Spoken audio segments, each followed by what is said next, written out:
Alright guys, so now that Ash is stepping down as protagonist, along with not only presumably final roster, but also world champion status, I came across some ideas. You know how Ash failed like 6 out of 7 attempts? Yeah, what if he actually succeeded each and every time? Here today, we'll be constructing what would be Ash Ketchum's champion team in Kanto. But first off, let's set up some ground rules and notes for how this works. The first, and probably the most important one, is that this is an alternate universe and not canon. To elaborate, whatever region I'm making a team of is implying that's the first and only journey Ash has traveled upon. This is to also clear up things that may not make sense in the actual canon. Secondly is that if Ash has multiple starters, only one is making it to the draft. Nothing too complicated, so let's just get to the third and last thing. And that is that there will be no character restriction. To elaborate, Ash and Pikachu refusing to use a Thunderstone, Bulbasaur refusing to evolve, Rowlet keeping an Everstone, and many and every other limitations of evolution are out the window. But with that, we got all the rules down. So without stalling any further, let's get started. Do it now! Get off your couch and do it! Do it now! First off, let's start off with a very easy and well-expected pick. That first pick being Snorlax. Who could forget the lovable hungry hippo that used to battle only for the call of food? This guy was definitely one of the OGs when it came to gag-specific Pokemon. Even though Snorlax was caught outside of Ash's Kanto League journey, I don't think it would hurt to switch his capture location to like one of those robots that needs a Pokeflute or something. But outside of gags, Snorlax was built different. It was so strong that Ash had to use him in most, if not all, of his toughest battles in the original series, including Claire, Gary, and Harrison, all which essentially required Charizard, which definitely the strongest Ash had at the time, so it sort of speaks volumes on how much of a powerhouse this guy was as well. This also extends to the advanced generation where it took out both of greatest Pokemon mostly single-handedly. And although this universe is only accounted for his Kanto journey, you can very well see its potential on why this guy was included in the team in the first place. So because of Snorlax being such a powerful icon, he gets a guaranteed spot. Next up on the list is a surprise pick, and that is Mr. Mime. And to clarify, yes, this is Mime. Now what made this to be my choice is that Mime has the skill set to make him stand out compared to the rest. He can play a support role by sending him barriers, but also use them in a combat sense. Follow it up with melee attacks like Focus Punch, and you can see that he's a pretty technical fighter compared to most of Ash's roster. Not to mention, I feel like its personality could fit well in the team with having interesting dynamics. Although there's very little to explain with Mime, so I won't drag this section. So with all of these traits, Mime is the perfect addition. The third spot of this list will go to Dragonite.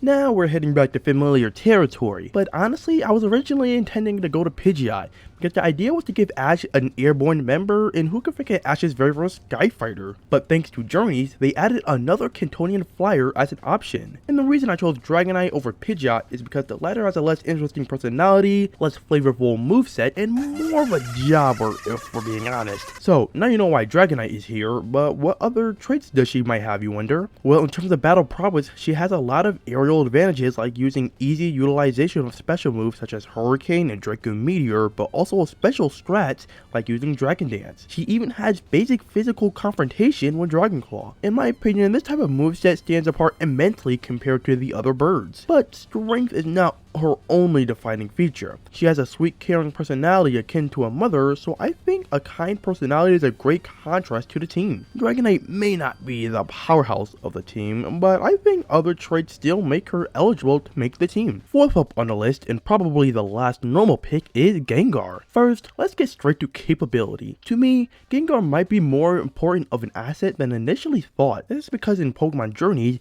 Gengar is sort of the third breadwinner in terms of power, behind Pikachu and Lucario, in my opinion at least. And despite not having Gigantamax as a viable option, I still think it's plenty strong already in its base form. To follow up, Gengar is quite the tricky fighter, having access to ghostly defense, fast maneuvering, and status moves. I think this type of fighting style stands out to the rest, honestly. And getting to its background, he could play the role of the little brother or something? I don't know. We all know that Gengar is pretty much the generic fire starter in terms of backstory, but promise me when I say there will be no complications in the end, seeing as there's two characters with this lore, if you get what I'm trying to say. Anyways, This little brother agenda is kinda born from my perspective on Gengar's cheery and mischievous personality. Also moving on again, Gengar's inclusion can very well make sense in the alternate journey scenario due to the fact it was caught in Vermilion City. So with its fighting capability, great character background, and chipper personality, Gengar is an easy 4th spot. Here we go!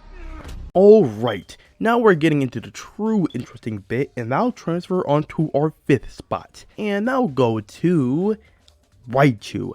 Yes, not Pikachu, Raichu. And this is still going to be the same Pikachu, but in this little alternate reality, Pikachu isn't Ash's main partner, but instead a rare capture he came across in Viridian Forest. Their personality be sort of aggressive and electrifying, similar to Lieutenant Surge's, but remove the bad traits like its arrogance and brutality. This could very well be a great dynamic as it matches Ash very well in the original series. And oh, regarding the evolution, I thought it would be good that the two would end up using the Thunderstone to progress their strength instead of being against it, but also do it in a mutual and positive manner. So despite changing Pikachu's entire character around, I still want to give both him and Ash a close bond. And to somewhat respect him still, I wanted to have Raichu be the secondary ace on the team, similar to how he is in other seasons. This is because the true ace of this champion team will go to the 6th and final pick.